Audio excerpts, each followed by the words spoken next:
o Guaraná. Mas não é só do refrigerante, é do suco e das coisas que ficam mais gostosas com o Guaraná. E você sabia que foi os indígenas que criaram essa bebida? Quando os jesuítas conheceram a tribo Sateré-Maué, eles descobriram que essa tribo tinha uma força a mais. Na caça, eles eram os mais fortes, os mais sábios. E a doença dessa tribo era rara. Continuando. E eles foram além. Disseram que foi por causa de um curumim, que significa menino na língua indígena, que nasceu naquela tribo. E é sobre essa história, é sobre essa lenda que nós vamos falar hoje. Eu sou Raul Lender.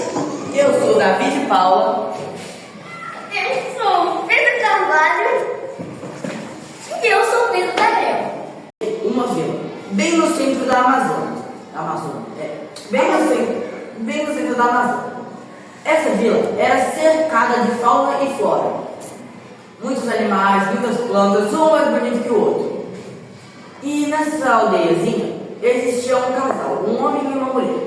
Eles eram muito contentes, aparentemente, eles eram muito felizes. Mas lá no fundo, eles não eram tão felizes assim. Por um único fator, eles não tinham um filho. Eles não conseguiam ter um filho de maneira alguma. Eles tentavam e não conseguiam ter um filho. Então, o marido pensou: quer saber? Estou cansado dessa vida. Eu e minha esposa já não estamos mais felizes o suficiente. Queremos ter um filho. Então ele foi até o pajé da vila, que era um homem muito sábio. E o pajé falou assim: bom, vocês já recorreram ao Deus Tupã, que é o Deus da vida, e o Deus do trovão. E ali, o marido e a esposa fizeram uma oferenda e pediram no fundo do coração para o Deus Tupã: nos dê um filho. No dia seguinte, a mulher acordou grávida e em pouquíssimo tempo o bebê nasceu. Nasceu um menino cheio de saúde, um menino forte e com os olhos pretos que nem jabuticaba, muito bonito. Esse menino em si era muito bonito. E por ser considerado um presente do Deus Tupã, andavam 3 indígenas guerreiros junto com ele para sua proteção.